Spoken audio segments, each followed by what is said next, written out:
তিনটি বস্তু মানুষের জীবনকে ধ্বংস করে দেয়, তার জীবনকে কুড়ে কুড়ে খেয়ে ফেলে। এই তিনটি বস্তু, তিনটি গুণ, তিনটি বদ গুণ, বদ খাসলত যদি মানুষের জীবনের মধ্যে থাকে, এটা আমার কথা নয়, স্বয়ং নবীজি সাল্লাল্লাহু আলাইহি সাল্লাম বলেছেন। আবু হুরায়রা রাদিয়াল্লাহু তাআলা আনহু থেকে বর্ণিত, রাসূলুল্লাহ বলেন, তিনটি বস্তু মুক্তিদানকারী আর তিনটি বস্তু হচ্ছে ধ্বংসকারী। এর এক নাম্বার, ধ্বংসকারীর মধ্যে যে এক নাম্বার, সেটা হচ্ছে প্রবৃত্তি পূজা করা। কেউ আপনাকে উপকার করছে বলে আপনি তার গোলামি করবেন, তার দাসত্ব করবেন, এটা নয়। বরং আপনি তার আনুগত্য করতে পারেন, এটা ঠিক আছে, কিন্তু তার আপনি গোলামি করলেন, তার পূজা করলেন, সব সময় নেতার গুণগান গাইলেন, নেতার দাসত্ব করলেন, নেতার গোলামি করলেন, এটা হতে পারে না। কারণ গোলামি হবে একজনের, শুধুমাত্র আল্লাহ তাআলার। দাসত্ব হবে একজনের, শুধুমাত্র আল্লাহ তাআলার। আইনদাতা, বিধানদাতা, শাসনকর্তা হিসেবে মেনে নিবেন শুধুমাত্র আল্লাহ তাআলাকে। দুনিয়ার কাউকে আইনদাতা মেনে নেওয়া যাবে না, বিধানদাতা মেনে নেওয়া যাবে না, শাসনকর্তা মেনে নেওয়া যাবে না। এজন্য ধ্বংসকারী বস্তুর মধ্যে এক নাম্বারই হচ্ছে প্রবৃত্তি পূজা করা। সারাটা জীবন গোলামি করছেন অন্যজনের, সারাটা জীবন দাসত্ব করেছেন অন্যজনের, আপনার জীবনটা এই গোলামির মধ্যেই কেটে যাবে, দাসত্বের মধ্যেই কেটে যাবে, আপনি কখনো উন্নতি করতে পারবেন না। দুই নাম্বার হচ্ছে লোভের দাস হওয়া। আপনাকে 10 টাকা দিয়েছে, আপনি লোভ পেয়ে, 500 টাকা দিয়েছে, আপনি লোভ পেয়ে, 1000 টাকা দিয়েছে, আপনি লোভে মাতাল হয়ে আপনি এটা করবেন, ওইটা করবেন, লোভের দাস হলেন, মানে আপনি আপনার জীবনটাকে ধ্বংসের দ্বারপ্রান্তে নিয়ে গেলেন। লোভের দাস হওয়া যাবে না, লোভ করা যাবে না। কারণ একটা প্রবাদ বাক্য আছে, লোভে পাপ, পাপে মৃত্যু। এমন একটা প্রবাদ বাক্য আছে না? অবশ্যই লোভে পাপ, পাপে মৃত্যু। এই জন্য লোভ করা যাবে না।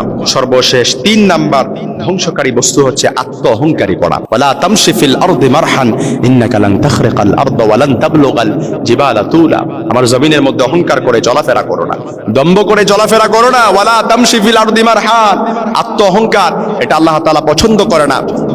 তারপর আত্ম অহংকার, এটা আল্লাহ তাআলা কখনোই পছন্দ করে না। ওয়ালা তামশি ফিল আরদি মারহান, এটা আল্লাহ তাআলার কাছে অপছন্দনীয় কাজ। আপনি আল্লাহ তাআলার অহংকার করা, এটা আল্লাহ তাআলার গুণ। অহংকার করা, এটা আল্লাহ তাআলার সিফাত। আপনি যখন অহংকার করলেন, আপনি যখন গরিমা দেখালেন, কিংবা আপনি যখন আপনার ফখর দেখালেন, এটা আপনি ফখর দেখালেন না, অহংকার করলেন না, এটা জন্য আপনি আল্লাহ তাআলার চাদর নিয়ে টানাটানি করলেন, আল্লাহ তাআলার সিফাত নিয়ে টানাটানি করলেন, আল্লাহ তাআলার গুণ নিয়ে টানাটানি করলেন। এজন্য 3টি ধ্বংসাত্মক বস্তুর মধ্যে প্রথম নাম্বার হচ্ছে কি, প্রবৃত্তি পূজা করা যাবে না। 2 নাম্বার হচ্ছে এই বস্তুর মধ্যে 2 নাম্বার হচ্ছে কখনো আপনি লোভের দাস হওয়া যাবে না। আর 3 নাম্বার হচ্ছে কখনোই আত্ম অহংকারী করা যাবে না। আর 3টি মুক্তিদানকারী বস্তু হলো, এর মধ্যে 1 নাম্বার হচ্ছে রাসূল সাল্লাল্লাহু আলাইহি সাল্লাম বলেছেন, গোপনীয় প্রকাশ্যে আল্লাহকে ভয় করো। তাকওয়া যদি অন্তরের মধ্যে থাকে, ভয় ভীতি যদি অন্তরের মধ্যে থাকে, আল্লাহর প্রতি ভয় যদি অন্তরের মধ্যে থাকে, ওই বান্দার দ্বারা কখনো গুনাহ সম্পাদিত হয় না, ওই বান্দার দ্বারা কখনো গুনাহ হয় না, অন্যায় হয় না, অবিচার হয় না। কারণ তার ভেতরে স্বয়ং আল্লাহ তাআলার ভয় ঢুকে আছে। এটা হচ্ছে মুক্তিদানকারী বস্তু। কারণ ভয় থাকলে আল্লাহ তাআলা এমনিতেই মুক্তি দান করে দেয়। 2 নাম্বার হচ্ছে সন্তুষ্টি, অসন্তুষ্টিতে সত্য কথা বলা। এ ব্যাপারে বলতে চাই, বিপদে মুসিবতে সব সময় সত্য কথা বলবেন। অর্থাৎ অভাবের স্বভাব নষ্ট, এরকম আমাদের মধ্যে একটা কথা প্রচলন আছে, কিন্তু না, অভাবের স্বভাব নষ্ট করা যাবে না। যে অবস্থায় থাকেন না কেন, সত্য কথা বলবেন, কারণ সত্য মুক্তি দেয় আর মিথ্যা ধ্বংস করে। এটা কিন্তু আমরা সকলেই জানি। as-sidqu yunji wal kidhbu yuhlik, সত্য মুক্তি দেয় আর মিথ্যা ধ্বংস করে। 3 নাম্বার মুক্তিদানকারী বস্তু হচ্ছে সচ্ছলতা। অসচ্ছলতায় মধ্যম পন্থা অবলম্বন করা। সব সময় খৈরুল উমুরি আওসাতুহা, মধ্যম পন্থা অবলম্বন করেন। কারণ ইসলামের বৈশিষ্ট্য হচ্ছে আল ওয়াসাতিয়্যা, এটা হচ্ছে মধ্যম পন্থার ধর্ম।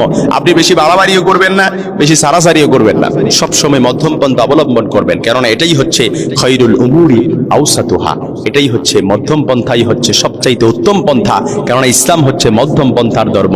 এই 3টি বস্তু যদি, 3টি বদ গুণ, 3টি বদ খাসলত আমাদের মধ্যে যদি থাকে, আমরা আজকে পরিবর্তন করব। আর যদি না থাকে তাহলে তো ওয়েল এন্ড গুড, আলহামদুলিল্লাহ। আর যেই 3টি মুক্তিদানকারী বস্তু, এটা আমরা সকলেই মেনে চলবো।